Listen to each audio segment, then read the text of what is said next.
Hello, this is Aoife Dean and welcome to the Happy Weight podcast. Today I'm so happy that I managed to twist one of my best friend's arms and get her on this podcast. So Caitriona, my bestie, she's a senior paediatric dietitian. She's currently in CUH, and prior to that she was a senior dietitian in the UK and in Australia. And so today we're going to be talking about paediatric dietetics because I just thought there was a few shows and stuff that I had to do, and I got on to Caitriona to pick her brain on, moms asking me questions about their kids' diet and stuff. And I was just really fascinated with the links basically between, kind of what Caitriona does with children and what I do with adults. So hello, Caitriona. Thanks for dragging me on. And my arm. We currently have baby Ava here as well. Listening in intently. Yeah, she's listening in. She's gorgeous with her big blue eyes. So Caitriona, I suppose the first thing I wanted to ask, what are the worst case scenarios basically that you see with parents and feeding their kids, and you're kind of like, oh my God, this isn't going to lead to good things in the future? I suppose, look, there's a massive range, isn't there? But I suppose the most common issues that you would see is that spectrum from fussy eaters or children who don't eat enough food as perceived by their parents, to children who overeat, I guess, on the other end of the spectrum, and children who are classified as overweight or even obese for their age.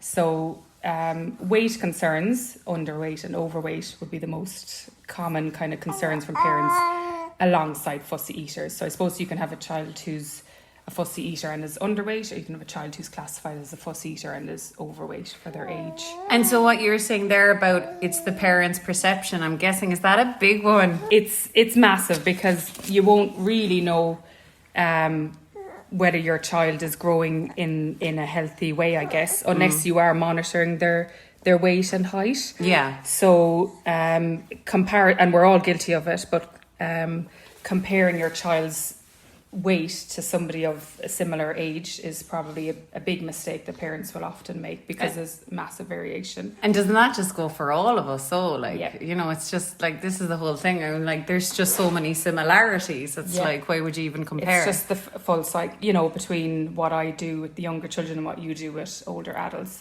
It's all linked, isn't it? Yeah. So so that would be the two kind of main, I suppose, areas that we would commonly see, and that's for that's for children who are out in the community and what you might classify as children that aren't living with a health condition. So there'll obviously be children that will come outside of that spectrum that have health conditions, and will have validated concerns about their weight and their eating. Totally. And how have things changed? Because how have things changed since you've had your three gorgeous babas? Was there any kind of preconceived notions you had just learning dietetics in college and dealing with patients, and then that's all changed now that you're actually a mom? I suppose it's it's reinforced some of the stuff that I'd learned as a dietitian in terms of how to manage children with fussy eating or weight issues, because I have 3 children now myself, and definitely one of them would probably come under the picky eating side of things, and one of them come under the likes to eat everything that goes around. So it's probably just reinforced a lot of the strategies that I learned, and that they actually do work. They honestly do work. Oh, wow. Yeah, they do. So because I'm guessing none of these strategies are that they're starving kids in Africa and stuff. No, look, and I suppose that's something that we grew up with, and it came from a good place. It did, always, yeah. And it came from, many of us grew up in large families, and finances would have been in a different place to where they would be now. Mm-hmm. So food waste was a big concern, I suppose, for our parents. Yeah. And eating out and eating in restaurants, that was a once in a blue moon kind of thing, really, wasn't it? Yeah. So if you know, our parents saved a bit of money and they afforded to go out for a meal, and your children then didn't eat the meal. You can imagine how annoying that would have been for them. Absolutely. So it's understandable, and but we can kind of, you know, we've learned a lot from that now. But at the same time, I suppose we're in a situation now where climate change and food waste is still kind of on the forefront, but in a different context in terms of environmental issues as opposed to financial issues.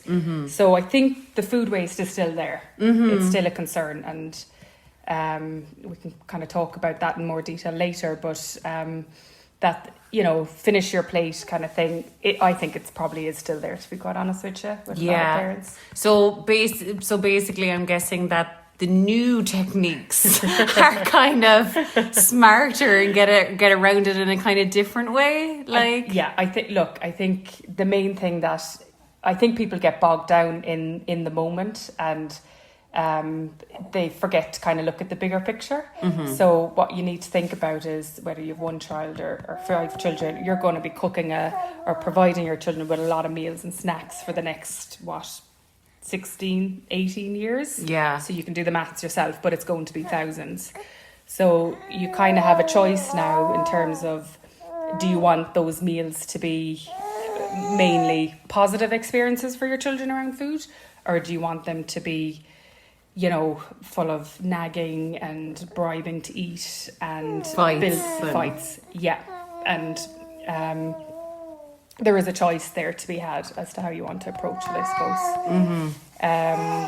So that's probably what I think people might be worth, you know, thinking about, is looking at the bigger picture, and is asking your child or pushing them to say, you know, eat 3 more carrots. Really, what's that going to achieve? I remember you saying that, because it's kind of like, you know, even say the calorie content of eating 3 more spoons of carrots. Like, it's not going to put you here nor there, really, is it? Like, so it for the sake of how a mealtime, you know, if you're trying to keep mealtimes relaxed and a positive experience, if you spend that whole time nagging your kid to eat a couple more spoonfuls, you know, you have to think which is the better approach of the two. Yeah, and I think that kind of is similar to my work as well with clients, because it's kind of like, if there's been so much pressure about weight or issues, it's kind of like all the crack has gone out of it. Yeah. It's, you know, it's the opposite of loving food. It's almost being scared of it, and either like resenting the fact you have to eat healthy stuff, or resenting the fact that this unhealthy stuff is taunting you and you want to eat it. Like, so I suppose from childhood you want to get away from it being a negative experience. Definitely. And I think you can think about anything in life, like, for example, teaching your child to ride a bike, or even for us, if you have to go and do a work presentation or something, what's going to put you in the best state of mind to do that? And is it going to be somebody nagging you to do it, or putting pressure on you and saying, you know, come on, just get on the bike and just go, or something like that, as opposed to somebody who's presents a more relaxing, less pressurizing environment? You'll probably perform better in the latter of the two. This is it. And I remember we were saying before as well, like you pointed out to me, there's something weird about be a good girl and finish your plate, isn't there? Like, there's something weird about that, because it's kind of like, if the child is uncomfortable, like, there's something weird about teaching them that it's a good thing to override that. Yeah. What does it actually even mean? Yeah, it's confusing. 2 very different things, isn't it? In terms of behaviour. You're mixing a child's behaviour with their ability to listen to their internal signals of fullness. Yeah. Which is kind of bizarre when you really think about it. It is. And I think in adult weight problems that's where it kind of can all go wrong, because we're trying to keep absolutely everyone else happy, where they're trying to keep the slimming club happy, or what our mom said, or, you know, it's all the opposite of the internal guidance. Yeah. Gee. Yeah, I know. It's when you start thinking about it, really, you can kind of see where, you know, problems can come later on in life, I suppose. And that's not to say that everybody, because most of us grew up with that probably approach of kind of, and that's not to say every single person then goes on to become doomed overweight or anything like that. But I think it's just to say that we have a choice in terms of how we approach feeding with our children, and it doesn't need to necessarily be that way. And if you choose a different way, which we can talk about your child isn't going to be any worse off for it. So the alternative way then is just positive, positive, positive, is it? Yeah. So number one, you have to have, I suppose, realistic expectations about children and eating. And, especially small children and young children are notorious for a very inconsistent eating pattern, which means that they might not eat breakfast today, they might not eat lunch, and then they eat their afternoon snack, and then they don't eat dinner, and then they eat breakfast tomorrow, but they don't eat. So it's kind of this thing There's of no rhyme or reason. No, it's just completely random. But that's interesting because I think under the age of 4, kids are most self-regulated and their weights tend to be more healthy for their body or whatever. Yeah. And that's interesting because with my clients, I'm always like, if you're being unique, there's probably no rhyme or reason to when you need food or what amount. So that's quite similar there too, isn't it? Yeah, exactly. So I think having an understanding of that is pretty important in the early years, especially. Children probably get a bit more consistent as they get older then, and they're more likely to eat small amounts at most meals or snacks. Mm-hmm. But definitely the smaller children, the toddler age group, we'll say, are notorious for that kind of approach to eating. Yeah. So that's probably number one, is having kind of realistic expectations. Number two then is looking at how your daytime is structured. So small children, it might be a bit different to some of the advice you might use with adults. Yeah. But small children do benefit from, I suppose, the structured routine of eating and being offered meals and snacks. So that might look like a set rough time for breakfast, rough time for morning snack, lunch, afternoon snack, dinner, and often a bedtime snack as well. Yeah. So what you're doing there is you're giving them 5 or 6 opportunities in the day to have some food, basically. But that's kind of relevant to the adult stuff too, because it's the idea that there's not enough food around is what kind of creates chaotic eating. So those kids know that sure there'll be more later, Exactly. there'll be more. So there's a sense of security there, so they don't need to pre-eat loads because they know the routine. Exactly, and that works for both children who are underweight for their age or overweight for their age, so that you're teaching them that it's you're being offered this meal or snack now, and if you're not hungry for it, that's fine because something else is coming 2 hours down the line. Yeah, because isn't there some kind of real catchy little phrase that it's just your job to offer or something? Is it the parent provides, child decides? That's it. Yeah. Parent provides, child decides. So your job is kind of exposure, isn't it? Lots and lots of exposure of different foods. Yes, exactly. So that term was coined by an American dietitian, Ellen Satter. So if anyone wants to look her up, she's got an excellent website, Ellen Satter Institute. And her kind of approach, I guess, is this term parent provides. So the parent provides the what, when and where of food. So I might decide for lunch today, we're going to have, ham sandwich with yogurt and with vegetable sticks on the side. And I'll decide what time we're going to have that at and where. So kitchen table, might be a picnic in the garden, might be at the playground, wherever.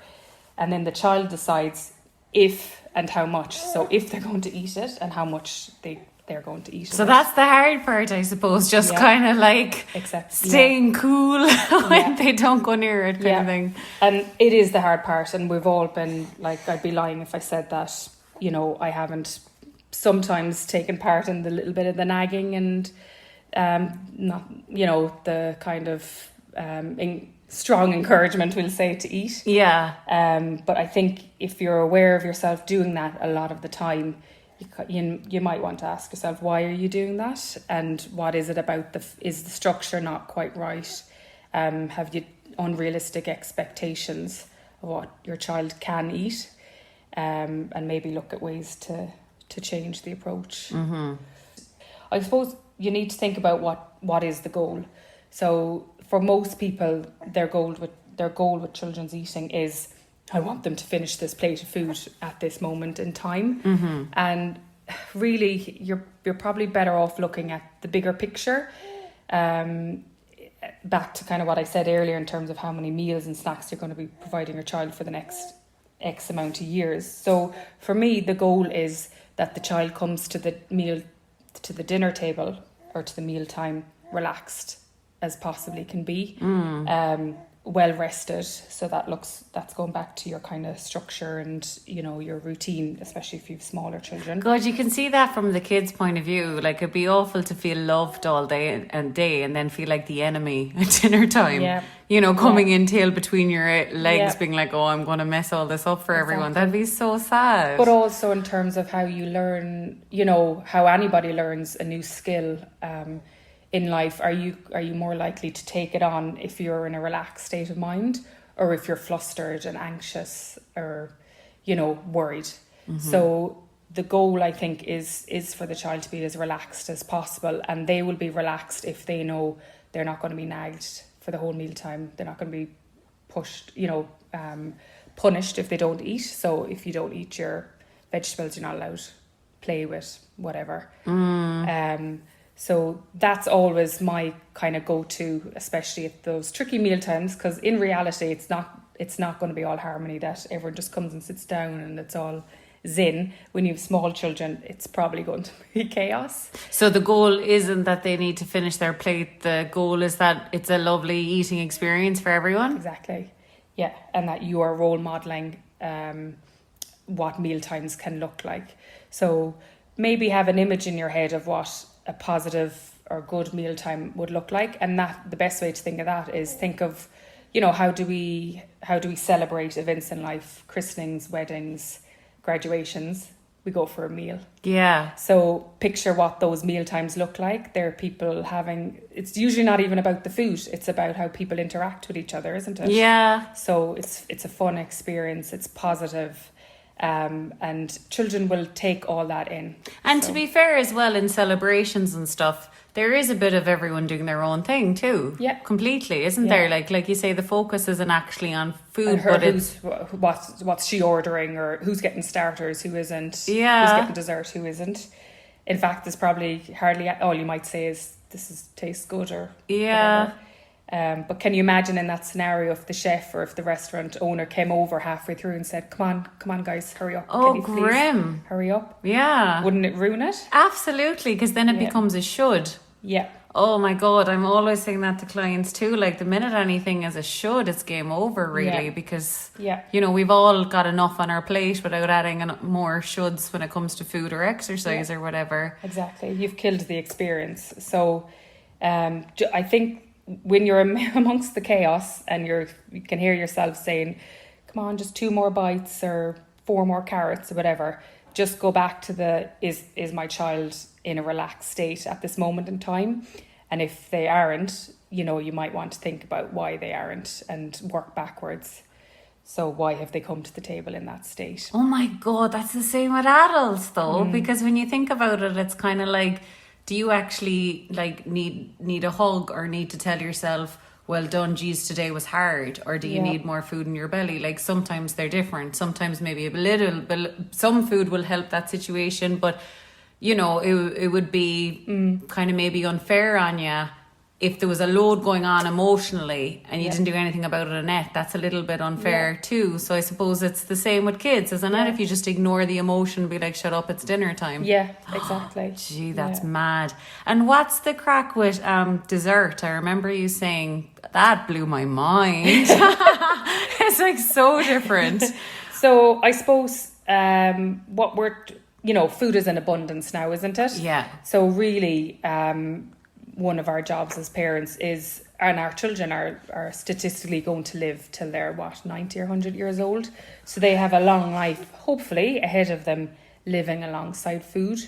So our job is to teach them how to be relaxed around that food, isn't it? Mm-hmm. So that when they go to parties or whatever, they don't gorge on all the, what would we say, junk foods or... Oh my God, so many stories of that growing up, isn't there? I can't say my family. I think my family were definitely part of that, but like no sweets at home and then getting sick after parties and stuff. Yeah, so that's back to, again, you want your kids to be relaxed around those kind of foods. And neutral, I suppose, to all foods, like whether it's pineapple or a Mars bar, it's like they're all it's yummy food, kind of isn't thing. it? Yeah. Yeah. So that's, you might have heard the term, food is morally neutral.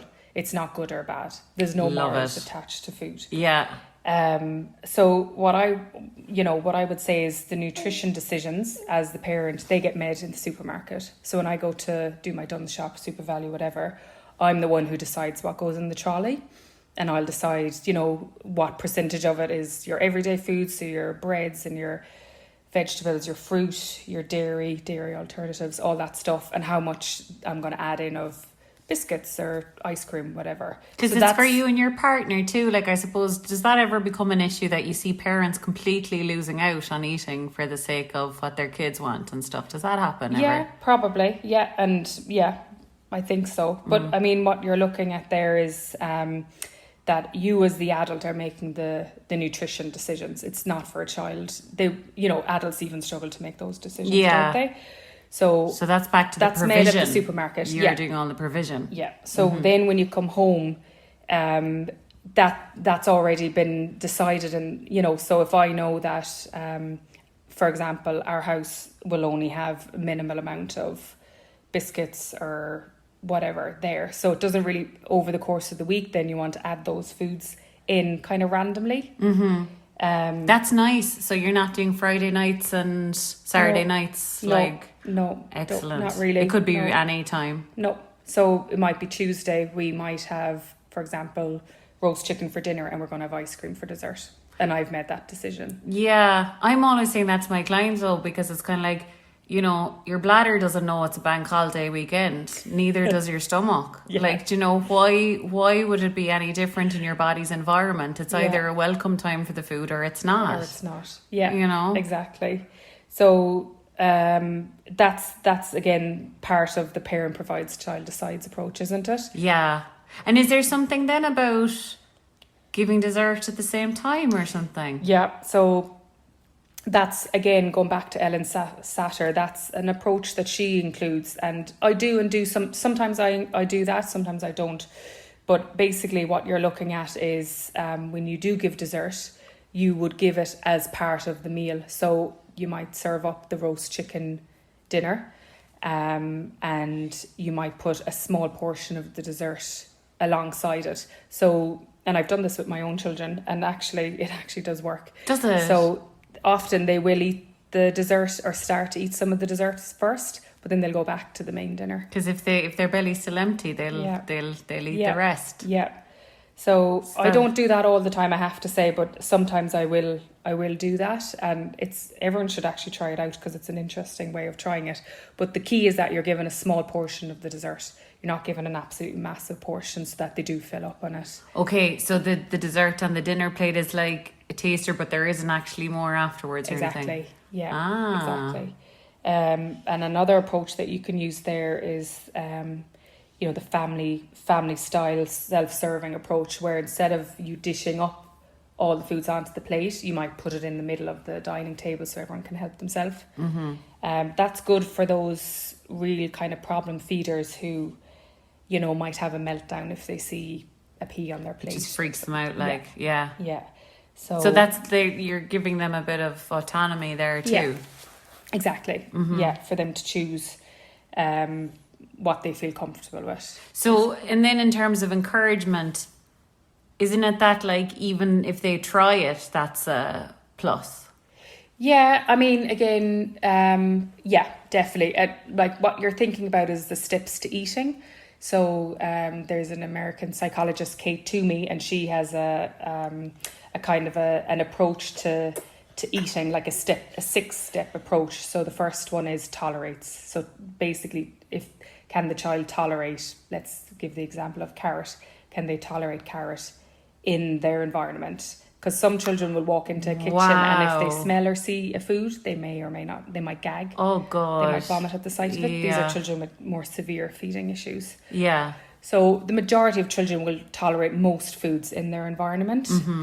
And then the next, you work your way up the steps basically, which includes interacts with a food. So are they happy to, do you want to touch your carrot? And then that's it. That's no pressure to do anything else. I'm smelling my carrot. What does yours smell like? Mine smells sweet. Do you feel comfortable maybe licking it or tasting it? My carrot is crunchy. So you're kind of using descriptive words to, when you're talking about food, is it soft, crunchy, big taste? So instead of, if they say, ugh, yuck, oh, does it have a big taste or little taste? So little taste is going to be more accepting. But that's very kind of light too, and you're both on an adventure. Exactly. Yeah, exactly. And kids love that kind of thing. So you're kind of on their level in terms of how they're approaching life, I suppose. Very stepwise approach. And some kids will go straight to the eating without needing to do the steps. But some kids will stay on the steps for weeks or years. That's mad, because when I'm kind of saying stuff to clients, sometimes I say, like, imagine you're an alien dropped from outer space, and like you're now just witnessing how your tongue reacts to the food and how your belly reacts to the food. Like, you've no prior knowledge, because if our head is so messed up with good and bad foods and diets, it's like we're not really in the experience. So and I think I might have got that from you, because I remember you kind of saying, like, in fairness to a little one, like, they're like, what the hell is this? Like, yeah, exactly. Like, think if you went to Vietnam or somewhere and you were served, or France, and you were served snails, what would be the steps to get you to eating the food? Would it be somebody saying, come on, just have it, just try it, or nagging you to have it? Or would it be, a relaxed environment, number one, watching other people eat that food and enjoy it. And number two, kind of looking, exploring it, touching it first, smelling it. If you felt like comfortable enough, you might lick it or taste a little bit.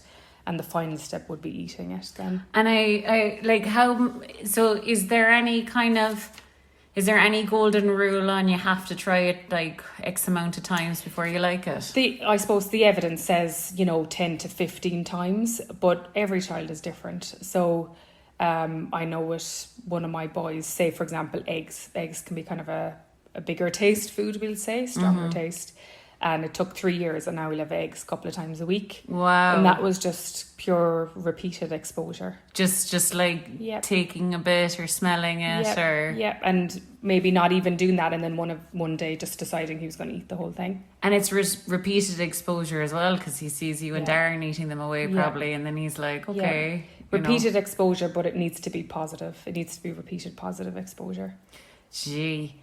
And then another thing I wanted to ask is, I remember you kind of saying that sometimes people make like a big deal too much out of veg, like in terms of they'll say like, oh, my kid doesn't like peppers, and you're like, that's not the be all and end all if they don't like peppers. So what's the kind of thing there? Like, how many veg do they kind of need to like, or how does it go? I suppose if you think about how we grew up, we probably had about 30 foods in our it was the same stuff, wasn't it? Repeated. Yeah. Like, it was potato, meat and veg for 20 and years. It was cabbage, carrots and peas or whatever. Like, veg-wise was pretty limited. Yeah, we did fine. So if I'm assessing somebody's diet, I'll go through the food groups. So I'll go through protein foods, so red meat, chicken, fish, your beans, lentils.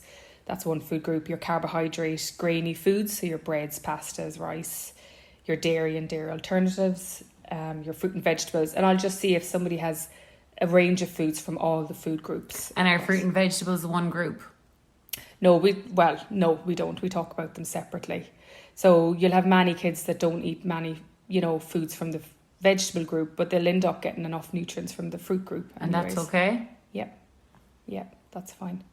So you're looking at, again, your job is really just that relaxed approach and thinking about the bigger picture. So it could take years for a child to accept a new food. It might take weeks. It just depends on the personality. And if you're worried, obviously, that it's gone beyond simple fussy eating, that it's kind of gone into the realms of a problem eater, that's when you need to speak to your GP about that. And how often does it kind of, because like we said, it's all pretty understandable if a kid is, either listening to their body or, slow to trust stuff. That's all makes total sense.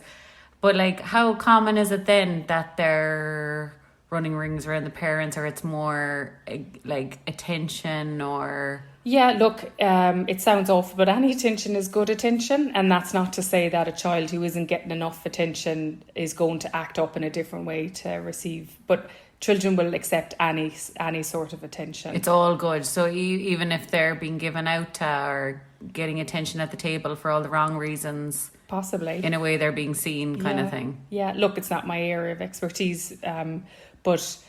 Yeah, I think attention is attention from all angles, isn't it? Mm-hmm. And you know the way you were kind of saying about like the mom or the dad or whoever provides. So like I presume kids in a supermarket's a pretty terrible idea, is it, for the food shop, or how does that work? Look, generally, yeah, it depends. I would generally probably not bring my kids to the supermarket. Sometimes I do out of necessity. And usually it's actually fine, but I would say it depends on the child. So if you find you're going to the supermarket, they're having tantrums because you're not picking up certain foods that they're asking for, then it's probably easier to just not bring them, to be honest. Because it probably is kind of like, what's the word? Like, stimulus overload, isn't it, for them probably, with all... Probably depends on the child. So if you have a child who's fearful of food, then they might not be quite happy to be in that environment. And if you have a child who has an excessively high appetite and is overweight for their age, then again, it's probably going to cause other problems in terms of tantrums and things. I think it depends. It's individual, I would say, for that one.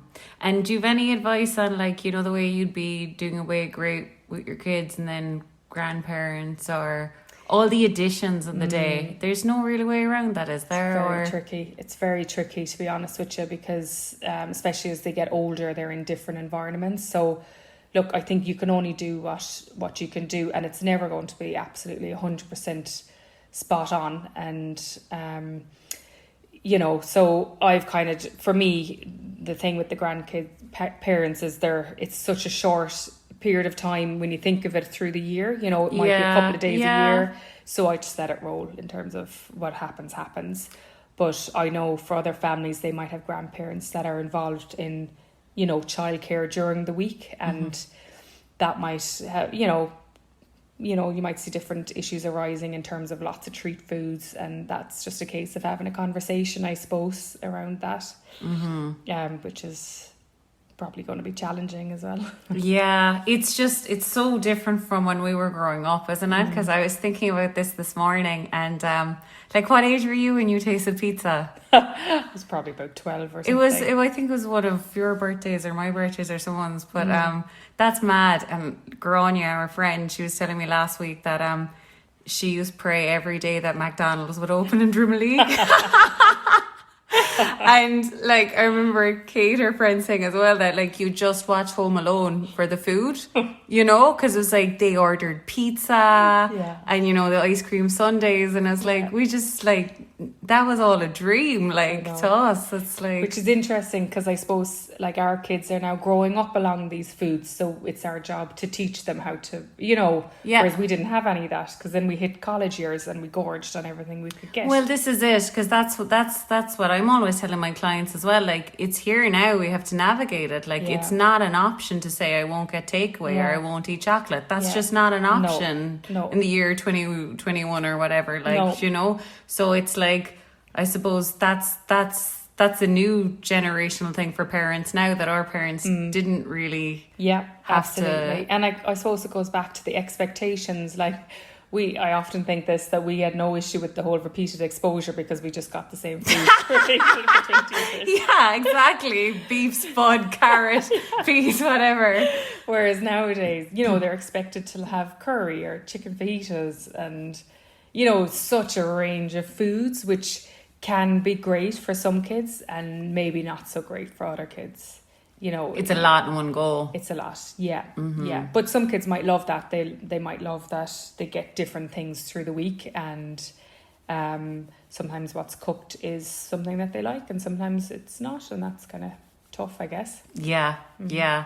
God, that's really cool and interesting. Is there any kind of final piece of information you wish parents knew or worried less about or anything? I think, look, go back to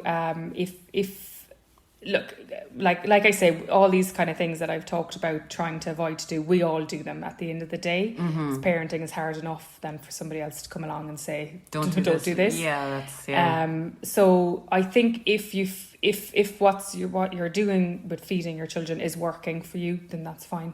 There's no need to change anything. But if you feel that you dread every mealtime, that there's lots of meltdowns, that mealtimes are just not enjoyable, then maybe think of some of those approaches, think of the bigger picture in terms of what you want to achieve, and that there is a choice, that you don't necessarily have to, it's not your job basically to have to sit through every meal nagging your child to eat. You don't need to do that. And it's probably not really going to achieve anything in the long term. So there is different approaches, and Ellen Satter website will give you a lot of information that you need to know. That's cool.